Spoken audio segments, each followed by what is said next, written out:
코로나 방역을 위해서 실시되었던 거리두기가 최근에 해제가 되었습니다. 거리두기로 인해서 사람들과 교제하기 힘들어지고 접촉을 줄이면서 사회적 고립감을 느끼기도 했습니다마는 거리두기로 인해서 좋아진 점도 참 많이 있었습니다.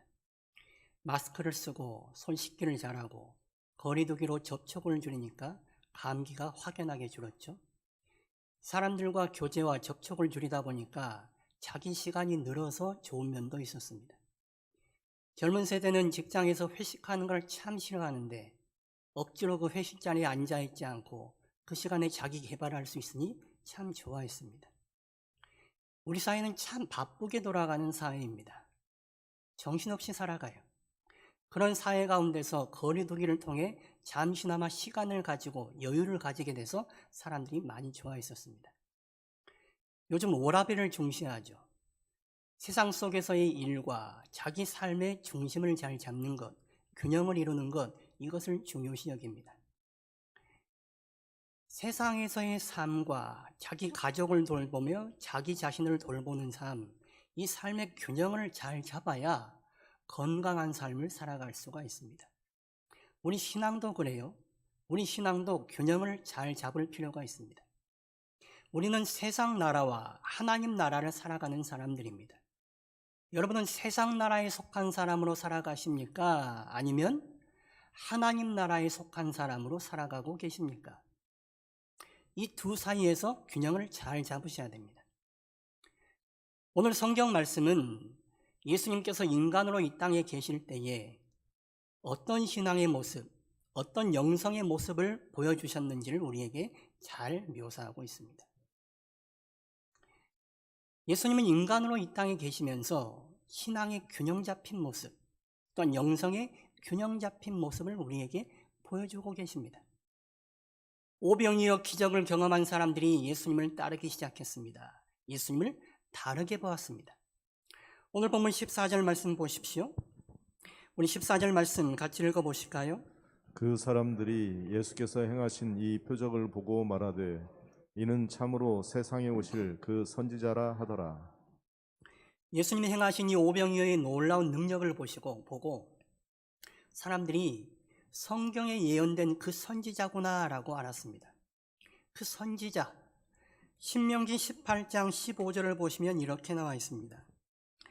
내 하나님 여호와께서 너희 가운데 내 형제 중에서 너를 위하여 나와 같은 선지자 하나를 일으키시리니 너희는 그의 말을 들을지니라. 이 선지자는 메시아로 사람들이 이해하고 있었습니다. 모세가 예언했던 그 선지자, 그 메시아가 바로 예수님이시다라는 것을 사람들이 생각한 거예요. 그리고 어떤 반응을 보이느냐? 15절 말씀 보십시오. 우리 15절 말씀도 같이 읽어보실까요? 그러므로 예수께서 그들이 와서 자기를 억지로 붙들어 임금으로 삼으려는 줄 아시고 다시 혼자 산으로 떠나 가시니라. 15절 상반절을 보시면 그들이 와서 예수님을 억지로 붙들어 임금으로 삼으려고 했습니다. 오병이어의 놀라운 능력을 행하시는 예수님을 보면서 저분이 우리의 메시아, 우리 임금이 되면 좋겠다라고 말한 거예요. 생각한 것입니다. 고대 사회에서 배골지 않는 게 제일 큰 사람들의 숙제 아닙니까? 제일 큰 관심사입니다. 현대 민주사회에서도 정권이 바뀌는 가장 큰 이유는 경제 문제 때문입니다. 다른 거 아무리 잘해도 경제 문제가 어려워지면 정권이 심판을 받습니다. 배고프고 살아가는 사회에서 배불리 먹여줄 수 있는 사람이라면 당연히 임금감이죠. 그러니 오병이어의 기적을 일으키는 예수님을 보면서 사람들은 예수님을 임금 삼으려고 했습니다. 그런데 그런 사람들에 대해서 예수님은 어떤 반응을 보이시느냐? 15절 하반절 보십시오. 혼자 산으로 떠나가시니라. 그 많은 사람들이 예수님을 붙잡아서 자신들의 왕으로 삼고자 했는데 예수님은 그들을 물리치시고 그들의 바람을 뿌리치시고 홀로 조용히 산으로 떠나가신 거예요. 왜 예수님이 그러셨을까요? 많은 사람들이 예수님을 간절히 바라는데 왜 그 사람들을 외면하고 그들과 멀어지셨을까요? 두 가지로 생각해 볼 수가 있습니다. 첫 번째 이유는 그 사람들이 예수님을 따르는 이유가 세속적인 데 있었기 때문에 그렇습니다. 하나님의 뜻에 따라서 예수님을 따르는 것이 아니라 자기들의 욕구를 충족시켜주고 자기들을 만족시켜주는 예수님, 세속적인 관심과 목적을 가지고 예수님을 따랐기 때문에 예수님이 그들을 피하신 것입니다. 두 번째 이유는 그들이 예수님을 따를 때에 예수님도 이 땅에 인간의 몸을 입고 계셨기 때문에 예수님을 향하고 예수님을 추앙하는 그들의 마음에 예수님이 흔들리실까 봐, 그들의 욕망에 예수님 안에 있는 인간적 욕망이 함께 만날까 봐 일부러 그 자리를 피하신 것입니다. 그리고 하나님께 가까이 가신 거예요. 홀로 하나님께 가셔서 하나님께 기도하신 것이죠. 15절 말씀 다시 보시면 하반절에 이렇게 나와요. 사람들이 임금으로 삼으려는 줄 아시고 다시 혼자 산으로 떠나가시니라. 다시. 많은 사람들이 예수님을 찾았는데 예수님은 어떤 반응을 보이셨느냐? 또 다시 그들을 뿌리치시고 홀로 산으로 떠나셨다는 거예요. 이런 일이 자주 있었다는 것을 말하는 것이죠. 마가복음 1장 35절 말씀 보십시오. 우리 말씀도 같이 읽어보실까요? 새벽 아직도 밝기 전에 예수께서 일어나 나가 한적한 곳으로 가사 거기서 기도하시더니. 예수님의 삶의 모습을 보여주고 있습니다. 예수님은 하루의 시작을 조용히 하나님과 함께 기도하면서 출발하셨습니다. 예수님은 하루의 출발을 하나님과 조용히 홀로 기도하는 시간으로 시작하셨어요. 그리고 사역 중에 또한 사역을 마치고서도 자주 사람들을 멀리하고 혼자 산으로 떠나셔서 하나님과 조용히 기도하는 시간을 가지셨습니다. 이것이 예수님이 이 땅에서 보여주신 영성의 모습이었습니다. 사람들과 멀어져서 하나님께 가까이 나아가 조용히 하나님께 기도하는 모습, 그것이 예수님이 우리에게 보여주신 신앙의 모습이었고 영성의 모습이었습니다. 우리 또한 따르고 본받아야 할 신앙의 모습이자 영성의 모습이죠. 예수님께서는 많은 사람들을 구원하시고자 이 땅에 오셨습니다. 많은 사람들을 당신께로 오게 하고자 이 땅에 오신 것입니다. 그런데 오병이어의 기적을 보면서 많은 사람들이 예수님께 나왔습니다. 예수님을 따르고자 했습니다. 대중적인 인기와 지지를 얻게 되었습니다. 그 정도의 인기면 뭐라도 할 수 있었을 것입니다. 뭔가 큰 일을 낼 수 있었을 거예요. 그런데 예수님은 그렇게 하지 않으셨습니다. 많은 사람들이 당신을 따르는 걸 보면서 이때가 왔구나, 하나님의 때가 왔나 보다 생각할 수 있었겠지만 예수님은 그렇게 판단하지 않으셨습니다. 오히려 그 자리를 피해버리시고 하나님께 나아가셨습니다. 그리고 하나님의 때를 구하며 하나님의 인도하심을 기다리셨어요. 잘못된 종교 지도자들과 예수님이 충돌하다가도 아직 하나님의 때가 아닌 줄 아시고 그들과 피해버리셨습니다. 예수님은 물러갈 때와 나아갈 때를 아셨어요. 자신의 뜻과 자신의 판단대로 생각한 것이 아니라 철저히 하나님의 뜻을 구하고 하나님의 인도와 하나님의 이끄심을 분별하며 기다리고자 하셨습니다. 자기 인간적인 눈으로 볼 때 판단하고 생각한 것이 아니라 하나님의 뜻, 하나님의 인도하심, 하나님의 이끄심 가운데 자신을 내어놓은 것입니다. 그게 이 땅에서 보여주신 예수님의 모습이셨어요. 세상이 예수님을 찾습니다. 또한 예수님이 자기 안에 있는 인간적 욕망으로 잘못된 세상의 욕망에 휘둘릴 수도 있습니다. 그러나 예수님은 세상과 자기를 멀리하시고 오히려 하나님과 가까워지셨습니다. 그래서 세상에 휘둘리지 않은 거예요. 인간의 몸을 입고 있으면서도 인간 안에 있는 욕망과 유혹에 휘둘리지 않을 수 있었습니다. 하나님의 인도하심과 하나님의 뜻을 따라 철저히 하나님의 일에 참여하신 것입니다. 인간은 자기 중심적이고 욕망적인 존재입니다. 자기 것을 주장하고 자기 뜻을 고집합니다. 자기가 옳다고 생각합니다. 심리학에 워비건 호수 효과라는 용어가 있습니다. 한 라디오 프로그램에서 워비건 호수를 배경으로 하고 있는 마을이 있었습니다. 그 마을의 여자들은 자기들이 하나같이 힘이 세다고 생각했습니다. 그리고 그 마을의 남자들은 자기들이 다 잘생겼다고 생각했습니다. 그 마을의 아이들은 하나같이 자기는 평균 이상의 능력을 지니고 있다고 생각했습니다. 사실은 그렇지 않은데 말이죠.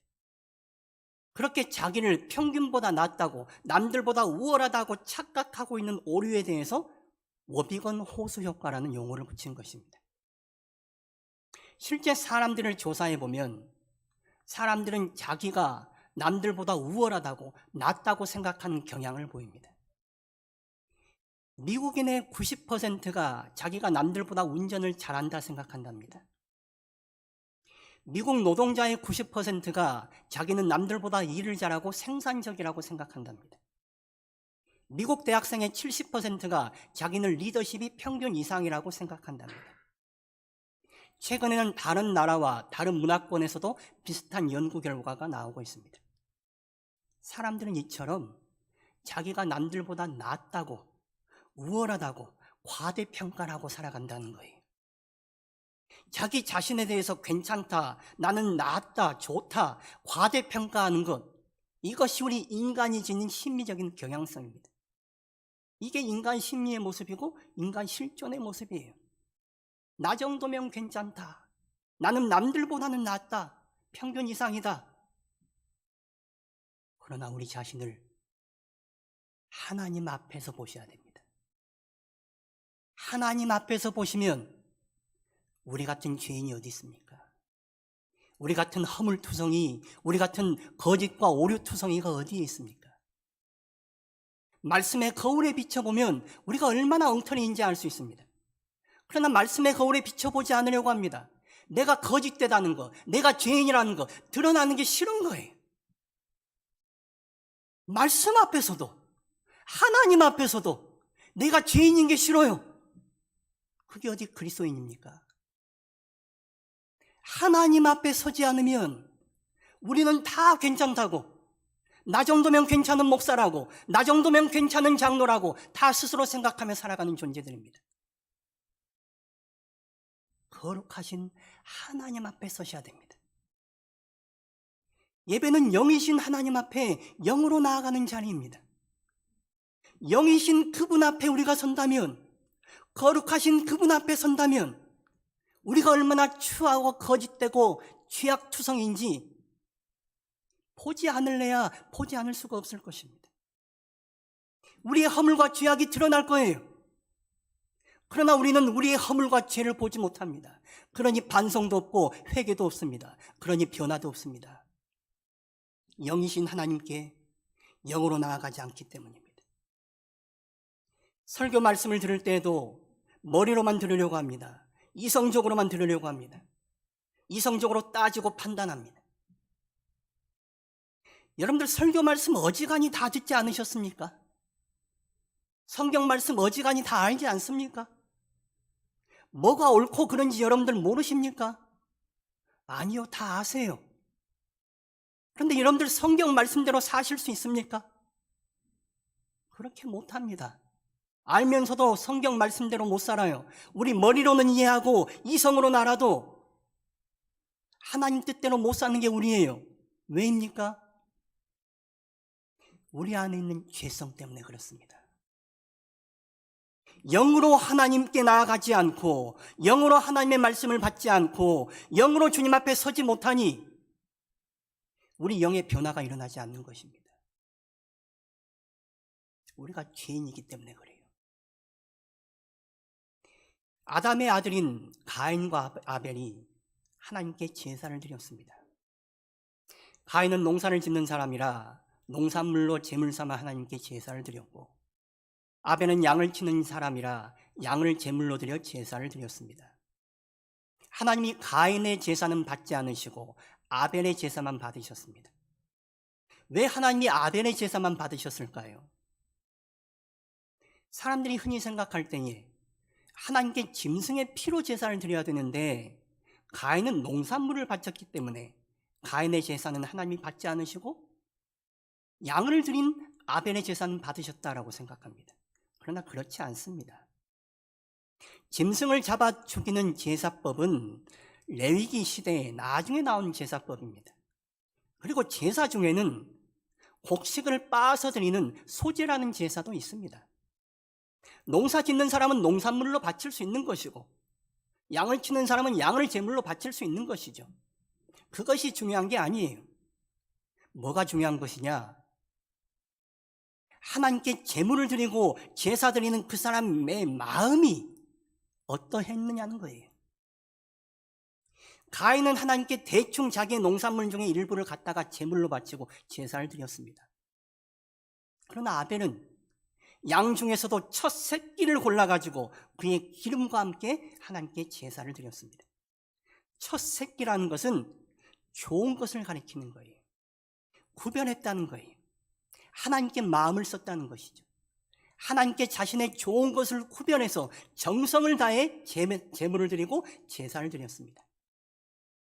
하나님을 의식하고 하나님을 존중하는 마음으로 드리는 제사, 그 제사는 하나님이 받으셨고, 가인과 같이 대충 형식적으로 건성으로 드리는 제사는 하나님이 받지 않으셨다는 거예요.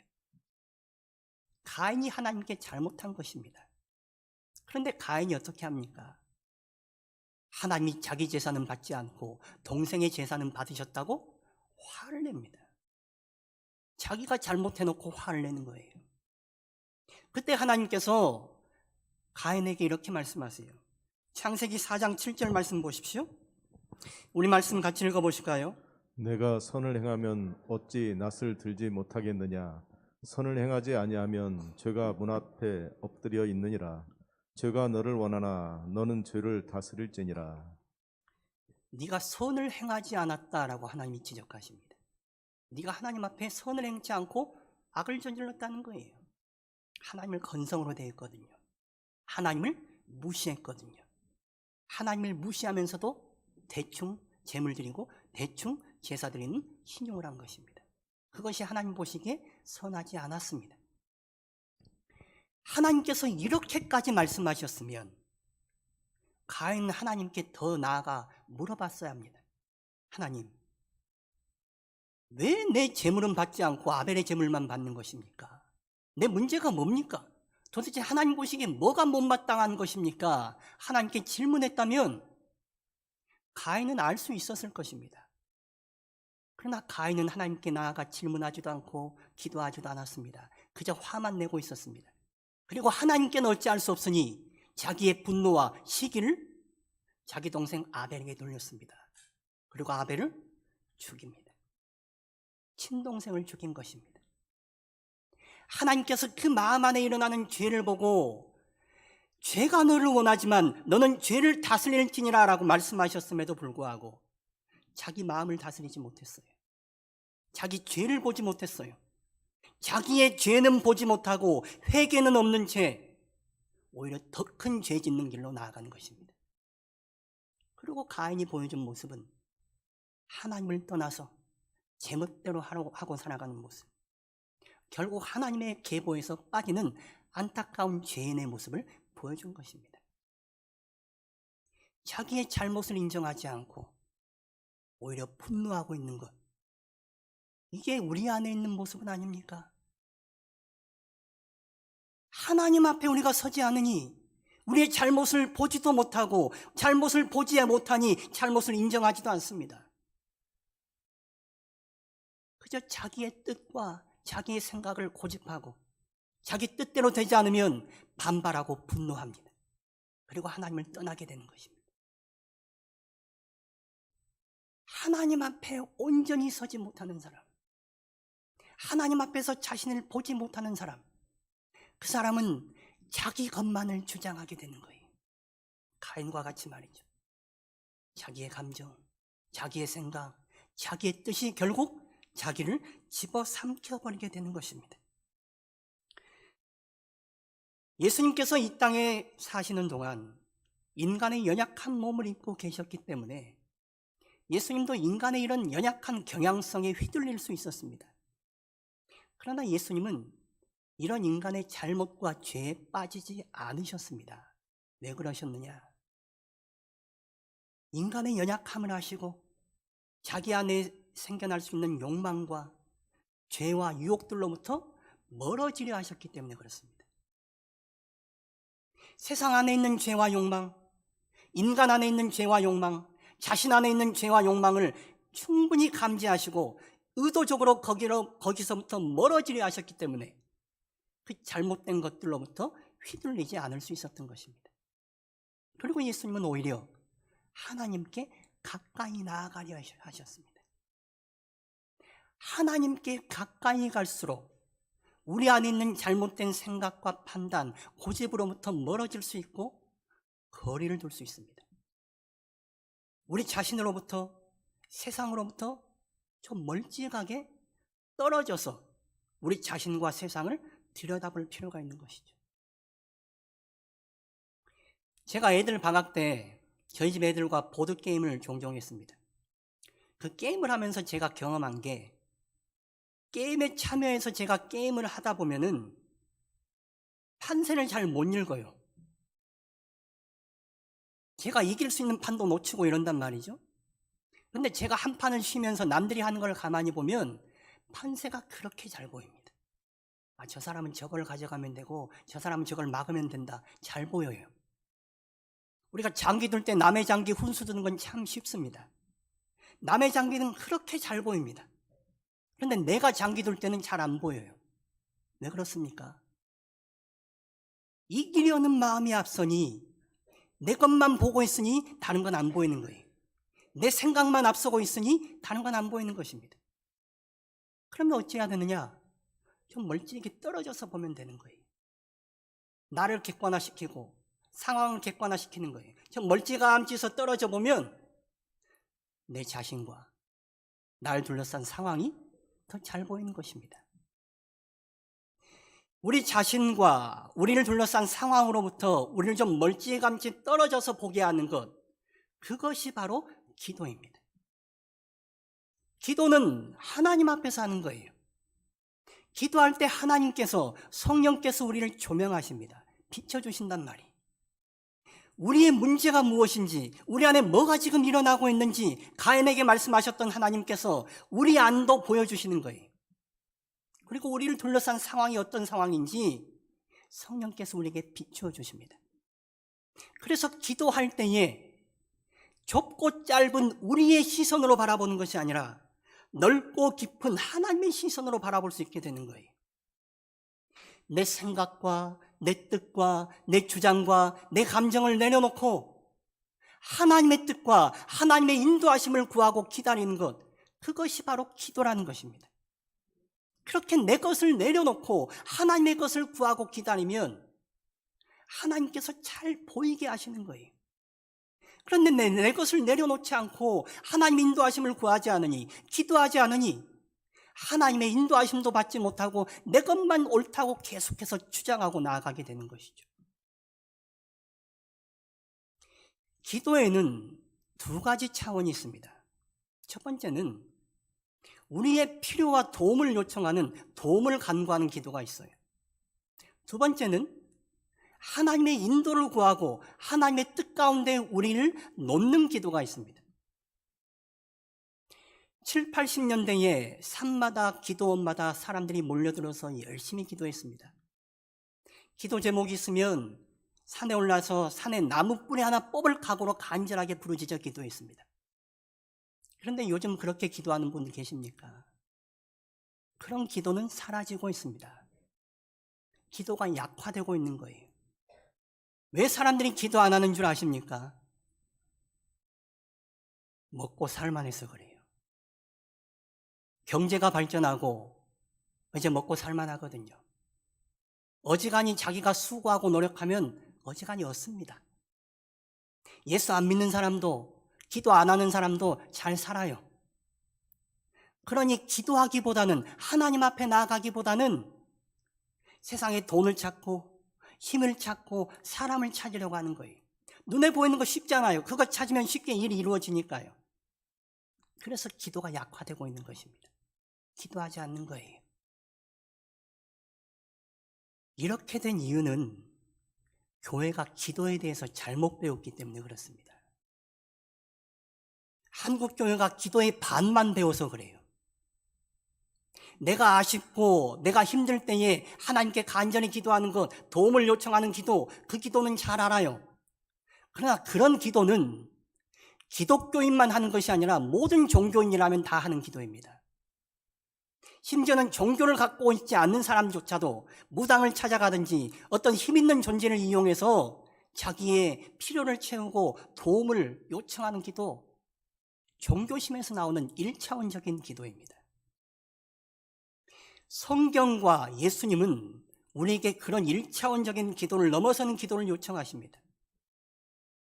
하나님의 뜻 가운데 하나님의 인도하심을 구하고 하나님을 진정으로 따르는 그리스도인 되게 만드는 기도, 그런 기도를 우리가 해야 된다고 요청하시는 거예요. 예수님께서 제자들에게 가르치신 주기도가 바로 그런 기도입니다. 하나님의 다스리심을 받는 하나님 나라를 살아가기 위하여 주기도 같은 기도를 하라는 거예요. 하나님의 뜻 가운데 하나님의 인도하심을 받고 하나님의 이끌림 가운데 살아가는 사람, 그 사람이 진정한 하나님의 백성이고 참 그리스도인이니 참 그리스도인답게 살아가기 위해 기도하라고 말씀하는 것입니다.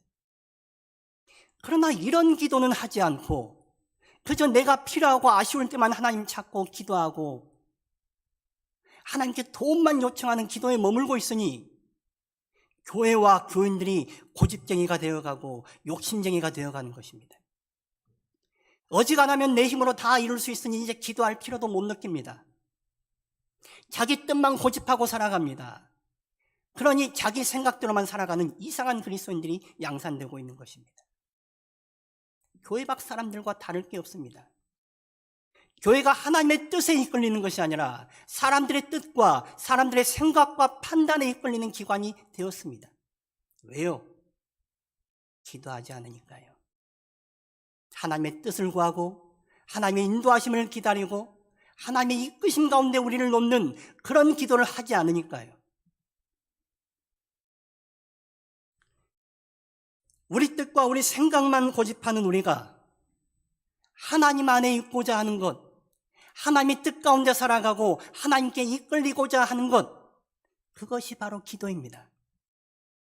그리스도인은 하나님의 뜻 가운데 살아가는 사람입니다. 하나님의 이끌림 가운데 살아가는 사람입니다. 그렇다면 우리가 그리스도인답게 살아가기 위해 우리는 하나님께 기도하지 않을 수가 없는 것입니다. 기도하지 않으면 내 뜻과 내 생각이, 내 고집이 내려지지 않기 때문에요. 내가 옳다고 생각하지만, 나의 것이 진리라고 주장하지만 그거는 내 생각일 뿐이고 하나님 앞에 기도할 때에 내가 내 생각을 내려놓을 수 있습니다. 내 뜻을 고집하지 않고 내려놓을 수 있습니다. 그래서 기도하지 않으면 우리는 참 그리스도인으로 살아갈 수 없는 것입니다. 그래서 주님은 우리가 기도하기를 원하시는 거예요. 기도의 모범을 보여주시면서 기도하라고 요청하시는 것입니다. 기도할 때만이 우리 안에 있는 욕망과 세상의 욕망에 휘둘리지 아니하고 주님의 뜻과 주님의 이끌림 가운데 살아가는 참 그리스도인으로 세워질 수 있기 때문입니다. 예수님은 이 땅에 계시면서 인간의 연약한 몸을 입고 있으셨지만 하나님의 능력과 도움을 구하며 사셨습니다. 그래서 오병이어의 놀라운 능력을 행하신 것입니다. 또한 예수님께서는 많은 사람들이 당신을 따르는 것을 보면서도 인간의 욕망과 세상의 욕망을 멀리하시고 오히려 하나님께 가까이 나아가셨습니다. 그래서 당신의 뜻대로 뭔가를 한 것이 아니라 하나님의 뜻에 이끌리고 하나님의 이끌림 가운데 하나님이 원하는 일, 하나님의 뜻에 부합한 참된 사역을 감당하실 수가 있었던 것입니다.